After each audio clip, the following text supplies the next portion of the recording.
नमस्कार दोस्तों, स्वागत है आपका आपके अपने यूट्यूब चैनल अपनी कोचिंग पे। आज हम बात करने वाले हैं बायोलॉजी के एक बेस्ट टॉपिक है ह्यूमन बॉडी। तो इसके बारे में हम बात करने वाले हैं। ह्यूमन बॉडी है वो बहुत से तरीक़ों से काम करती है, तो हम इसको टॉपिक वाइज है वो क्लियर करेंगे। तो आज हम पाचन तंत्र के बारे में बात करेंगे। ये हम सीरीज चालू करने वाले हैं, तो इसका वीडियो है वो समय समय पे आपको आता रहेगा। ये वीडियो आप ज़रूर देखिएगा। आपको यहाँ से प्रत्येक परीक्षा में प्रश्न मिल जाएंगे। अगर आपने ये प्रश्न देख लिए, आपने हमारा ये वीडियो देख लिया, तो आपको बाकी कुछ देखने की ज़रूरत ही नहीं है। हमने शॉर्ट एंड स्वीट नोट्स बनाए हैं जो परीक्षा में प्रश्न बनते हैं, कहीं से आपका ये वीडियो हमने बनाया है। चलो वीडियो स्टार्ट करते हैं। आज हम बात करने वाले हैं पाचन तंत्र की। तो पाचन तंत्र है वो कैसे काम करता है। तो सबसे पहले बात करें तो पाचन किसे कहते हैं। तो भोजन के जटिल पोषक पदार्थों व बड़े अणुओं को विभिन्न रासायनिक क्रियाओं और एंजाइम की सहायता से सरल छोटे व घुलनशील अणुओं में बदलना ही पाचन कहलाता है। और बात करें तो जटिल और अघुलनशील भोजन का सरल और घुलनशील भोजन में बदलने की क्रिया ही पाचन कहलाती है।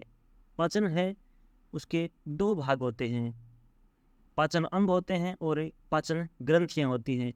पाचन अंग होते हैं वो मुख, गुहा, ग्रसनी, ग्रासनाल, फिर अमाशय में जाता है खाना, फिर छोटी आंत, फिर बड़ी आंत, फिर मलद्वार। ऐसे ही पाचन ग्रंथियां होती है वो लाल ग्रंथि होती है, यकृत ग्रंथि होती है और अग्नाशय ग्रंथियां होती है। ये भोजन को पचाने में सहायक होती हैं। बात करें आगे तो सबसे पहले है वो खाना मुंह गुहा में जाता है। तो मुख गुहा की बात करें हम पाचन अंग की, तो भोजन का पाचन मुख गुहा में ही प्रारंभ हो जाता है। मुख गुहा में है वो केवल कार्बोहाइड्रेट का ही पाचन होता है, जो कि 70% कार्बोहाइड्रेट का पाचन है वो यूं हमें हो जाता है। तो हमारे शरीर में कार्बोहाइड्रेट, वसा और प्रोटीन का ही पाचन वो इससे ग्रंथियाँ वो करती हैं। तो कार्बोहाइड्रेट है वो इसका पाचन है वो मुंह में होता है। और कार्बोहाइड्रेट है वो 3 प्रकार का होता है, पॉलीसेकेराइड, डाइसेकेराइड और मोनोसेकेराइड। हमारे शरीर में भोजन है वो स्टार्च की फॉर्म में हमें मिलता है, यानी पॉलीसेकेराइड के रूप में मिलता है। उसे ग्रंथियों के द्वारा माल्टोस में बदलते हैं, डाइसेकेराइड में बदलते हैं। उसके बाद हमें हमारे शरीर में खाना है वो ग्लूकोज के रूप में मिलता है। और पाचन एक नली में होता है हमारे शरीर का, जिसे आहार नाल कहा जाता है। बात करें आगे तो बात करें मुंह में दांत होते हैं और जीभ होती है। तो दांतों की बात करें तो मनुष्य के एक जबड़े में 16 दांत व दोनों जबड़ों में 32 दांत होते हैं।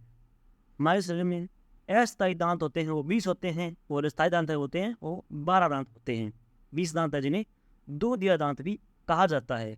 मनुष्य में 4 प्रकार के दांत पाए जाते हैं। तो सबसे पहले दांत है वो कर्तंक, यानी इन तो सबसे आगे के ये दांत होते हैं। ये दांत है वो कुतरने व काटने का काम करते हैं। प्रत्येक जबड़े में ये 4 होते हैं, और ये एक और 2 दांत होते हैं। तो उसके बाद होते हैं रदनक। ये रदनक है वो भोजन को चीरने और फाड़ने के काम आते हैं। मांसाहारियों में अधिक ये विकसित होते हैं। जैसे शेर के आपने देखे होंगे 2 ऊपर जबड़े में और 2 नीचे जबड़े में नुकीले दांत होते हैं, जो जिससे वो शेर है वो मांस को फाड़ता है। तो ये वही दांत हैं रदनक, जो प्रत्येक जबड़े में 2 होते हैं। जैसे आपने हाथी के देखे होंगे दांत है हाथी के, तो वो रदनक दांत है ऊपर वाले, वो ही बाहर आए हुए होते हैं। अगले होते हैं चौरणक। चौरणक है ये चबाने के काम आते हैं। तो ये प्रत्येक जबड़े में 4 होते हैं। उसके बाद आते हैं अगर चौरणक, ये भी चबाने के काम होते हैं, और इन्हें सबसे पीछे होते हैं दांतों में हमारे। और ये प्रत्येक जबड़े में 6 होते हैं, यानी एक साइड 3, दूसरी साइड 3, ऊपर 3 और दूसरी साइड भी 3। तो ये इन्हें हम जाड़ भी कहते हैं।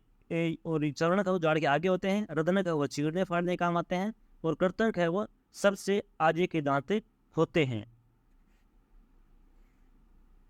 कई बार आपको दंत सूत्र भी पूछ लिया जाता है। तो दंत सूत्र हमारे शरीर का है, वो है 2102 ऊपर होते हैं, 2102 नीचे होते हैं, इंटू 2 ये होते हैं वो अस्थायी दांत होते हैं। और 0021/0021 इंटू 2 ये होते हैं वो स्थायी दांत होते हैं।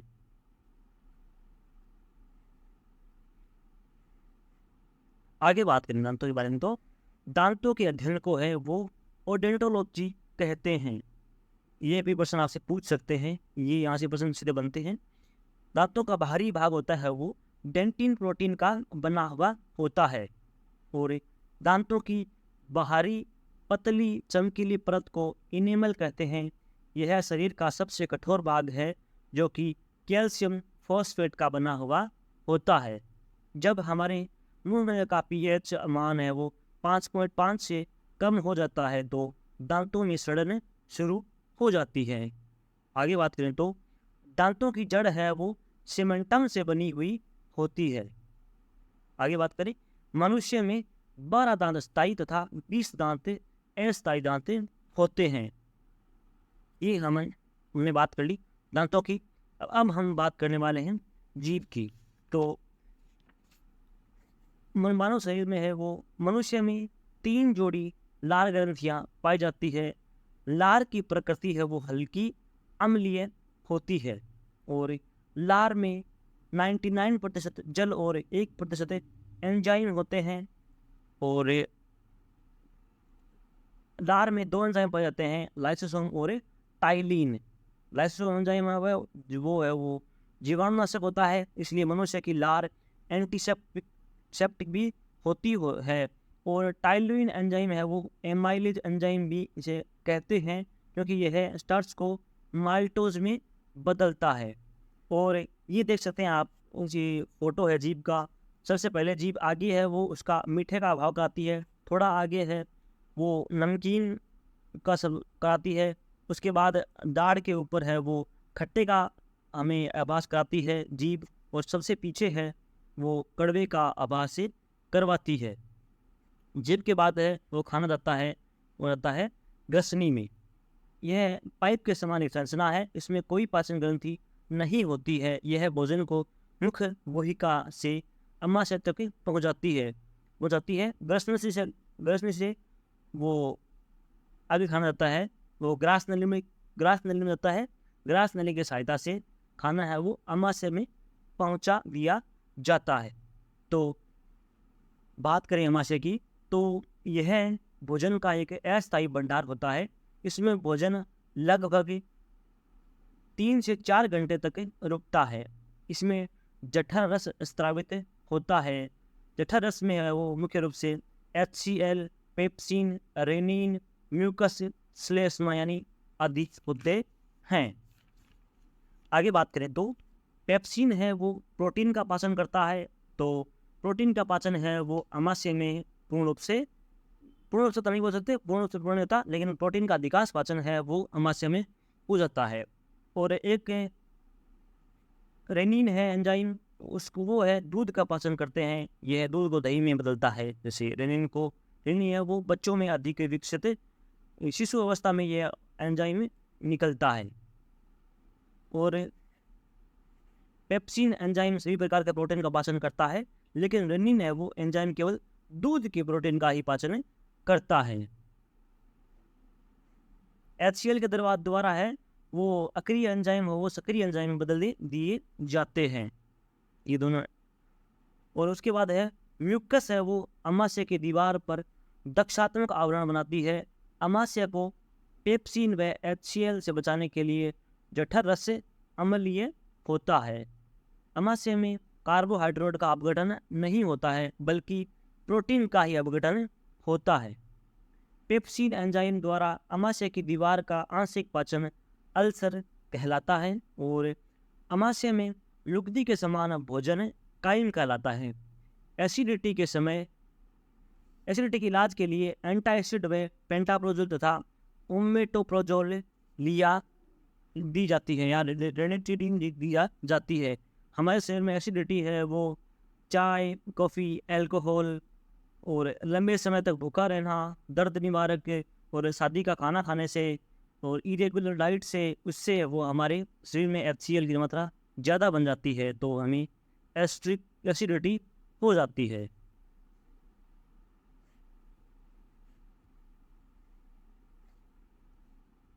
आगे बात करें तो छोटी आंत की बात करें तो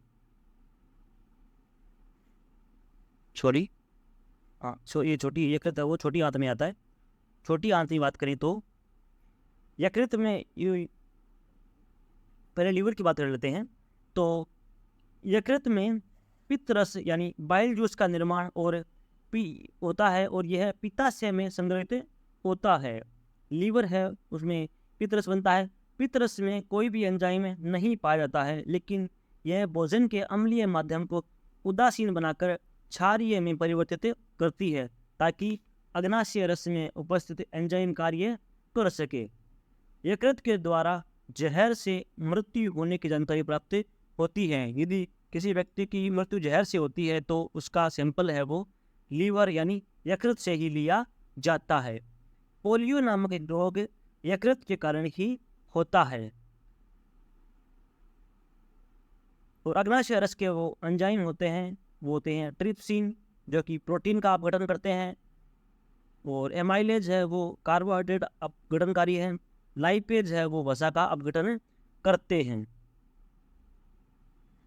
आगे बात करें छोटी आंत की, तो छोटी आंत की लंबाई है वो लगभग 6 से 6.5 मीटर लंबी होती है, और भोजन का सर्वाधिक अवशोषण होता है वो भोजन का पाचन यहीं पर होता है। सर्वाधिक अवशोषण यही होता है और सबका सर्वाधिक पाचन भी यही होता है। इसमें 2 ग्रंथियां द्वारा रस आता है, लीवर और अग्नाशय से। तो पीछे हमने बात की लीवर की, ये लीवर है वो छोटी आंत से जुड़ा हुआ ही होता है। और मांसाहारी की छोटी आंत छोटी होती है और शाकाहारी की छोटी आंत है वो बड़ी होती है।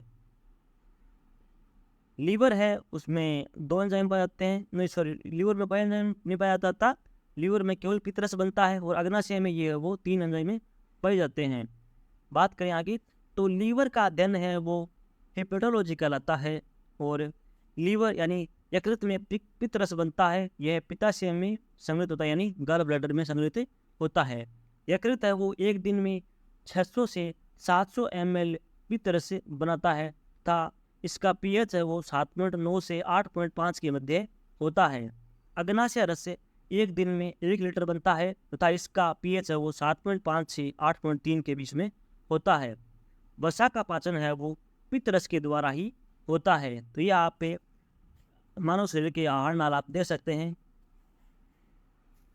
तो और बात करें तो कार्बोहाइड्रेट का अधिकांश पाचन है वो मुंह में होता है, और प्रोटीन का पाचन होता है वो अमाशय में होता है और यानी स्टमक में होता है, और वसा का पाचन है वो छोटी आंत में होता है। ये है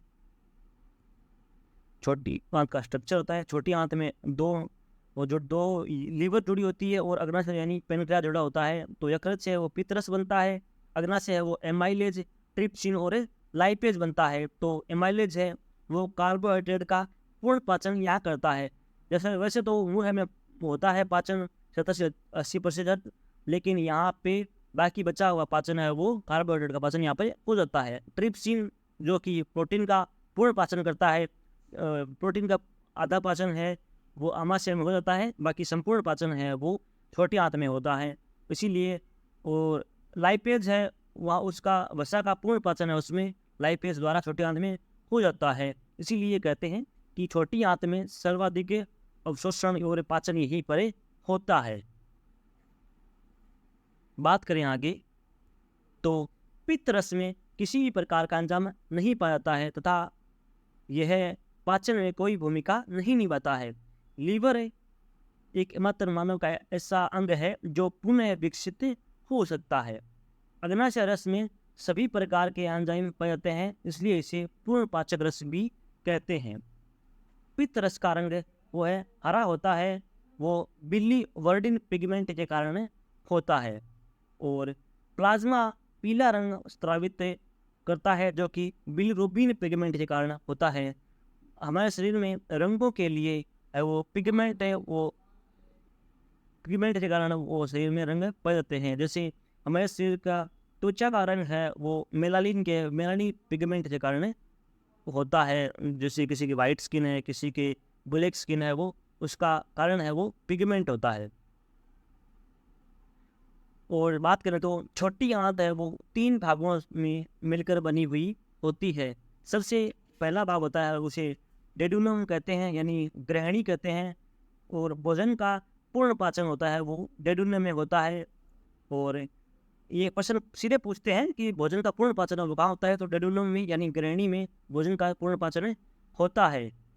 और जेजुनम है वो अगला पार्ट है, तो भोजन का अधिकांश अवशोषण होता है वो जेजुनम पार्ट में होता है। उसके बाद है इलियम, तो भोजन का पूर्ण अवशोषण है वो छोटी आंत के इलियम भाग में होता है। तो आगे बात करें तो लीवर व अग्नाशय है वो डेडुनम पार्ट से जुड़े हुए होते हैं। तो यानी लीवर है, उसके बाद छोटी फिर अग्नाशय है और लीवर है वो डेडुनम पार्ट से जुड़े हुए होते हैं। भोजन का अधिकांश पाचन है वो ग्रहणी में यानी डेडुनम में होता है।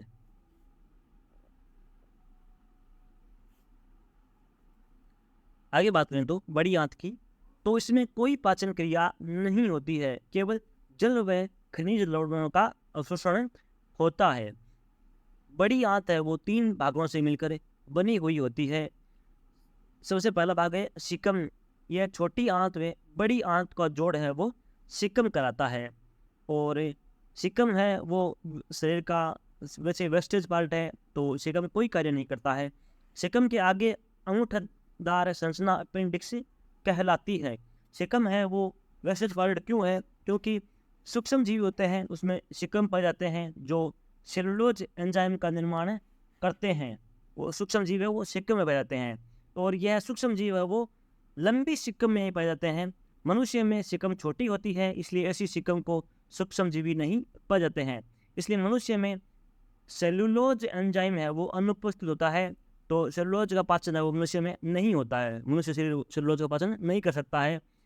इसलिए धीरे धीरे ये काम करना बंद कर दिया। सब पहले तो ये काम करती थी, जैसे आदि मानव थे उन लोगों को तो ये काम करती थी, लेकिन उसके बाद ये इसने धीरे धीरे काम करना बंद कर दिया। हम काम नहीं लेते, हम अच्छा डाइट कर लेते हैं, तो ये इसका काम बंद हो गया। और इसलिए यह मनुष्य की सिकम है वो अवशेष्य अंग हो गया है। ये लंबी सिकम है वो शाकाहारी जानवरों में पाई जाती है। आगे बात करें तो 2 नंबर पे है कोलन। तो पानी का अवशोषण होता है वो कोलन पार्ट में होता है। वो आगे होता है रेक्टम। अपचित भोजन रेक्टम में स्टोर होता है और यह मल द्वार के द्वारा बाहर निकाल दिया जाता है। बात करें तो कोलन में पाया जाने वाला ई कोलाई बैक्टीरिया विटामिन के तथा विटामिन B12 का स्त्राव करता है। हमारे शरीर में जब कर्मानुचन गति बढ़ जाती है तो दस्त तथा कम होने पर कब्ज हो जाती है। तो हमारे शरीर में कर्मानुचन गति के द्वारा ही भोजन का वो भोजन क्रिया होती है। अन्य महत्वपूर्ण टॉपिक है वो पढ़ते हैं। एक वयस्क मनुष्य का पूरा पाचन यानी मुंह से गुदा तक होता है वो 9 मीटर लंबा होता है। आगे बात करें तो किसी व्यक्ति के पाचन तंत्र की जांच करने के लिए इंडोस्कोपी यंत्र का प्रयोग किया जाता है। और यकृत में मानव शरीर का यकृत को है वो मानव शरीर का रासायनिक कारखाना या जैव रासायनिक कारखाना कहते हैं। आगे बात करें तो मानव के शरीर के कंठ को वॉइस बॉक्स कहा जाता है। कार्बोहाइड्रेट है वो ग्लूकोज को बदलती है, ग्लूकोज की फॉर्म में मिलता है अंतिम। और प्रोटीन है वो हमें एमिनो एसिड के रूप में मिलता है हमारे शरीर में। और वसा है वो फैटी एसिड यानी वसीय अम्ल के अम्ल द्वारा हमारे शरीर में मिलती है। तो दोस्तों ये था हमारा वीडियो। हम दोबारा बात करें तो खाना सबसे पहले मुंह में जाता है। मुंह में दांत और जीभ होते हैं। दांत के 4 पार्ट होते हैं। जीभ है उसमें 2 एंजाइम बन जाते हैं। लाइसोसोम और टाइलिन बन जाते हैं। उसके बाद खाना जाता है वो अमाशय में जाता है। अमाशय में पेप्सिन और रेनिन बन जाता है। पेप्सिन है वो प्रोटीन का पाचन करता है और रेनिन है वो दूध को पाचन करता है। ये छोटे बच्चों में निकलता है। उसके बाद खाना जाता है छोटी आंत में। छोटी आंत है वो 3 पार्ट से मिलकर बनी होती है, डेडोनम, जेजुनम और इलियम पार्ट से मिलकर बनी होती है। छोटी आंत है वो लीवर यानी यकृत से जुड़ी होती है। यकृत से पित्त निकलता है। और छोटी आंत है वो अग्नाशय से जुड़ी होती है। तो अग्नाशय से 3 एंजाइम आते हैं, और ट्रिप्सिन, लाइपेज और एमाइलेज। उसके बाद खाना छोटी आंत में पूर्ण अवशोषण होता है। उसके बाद खाना बड़ी आंत में जाता है। बड़ी आंत है वो 3 पार्ट से मिलकर बनती है, सिकम, कोलन और रेक्टम। सिकम है वो हमारे शरीर का वेस्टेज पार्ट है, और सिकम के आगे है वो अपेंडिक्स जुड़ी होती है। कोलन है उसके अंदर ई कोलाई बैक्टीरिया पाए जाते हैं जो कि विटामिन के और विटामिन B12 का स्राव करते हैं। और कोलन में है वो जल का अवशोषण होता है। रेक्टम है उसमें मल का स्टोर होता है, और रेक्टम के बाद में गुदाद्वार के द्वारा मल का त्याग कर दिया जाता है। तो दोस्तों ये हमारा वीडियो था। अगर आपको वीडियो पसंद आया है तो हमारे वीडियो को लाइक कीजिए, शेयर कीजिए और हमारे चैनल को सब्सक्राइब कर लीजिएगा। और इस वीडियो की आपको PDF चाहिए तो हमारे टेलीग्राम ग्रुप को ज्वाइन कर लीजिएगा, जिसका लिंक आपको वीडियो के डिस्क्रिप्शन में मिल जाएगा। दोस्तों ये सीरीज आगे पढ़ते रहिए, ये आपको परीक्षा दृष्टि से ये बहुत ही महत्वपूर्ण है। तो हमारे चैनल को ऐसे ही सपोर्ट दिखाते रहिएगा। थैंक यू दोस्तों।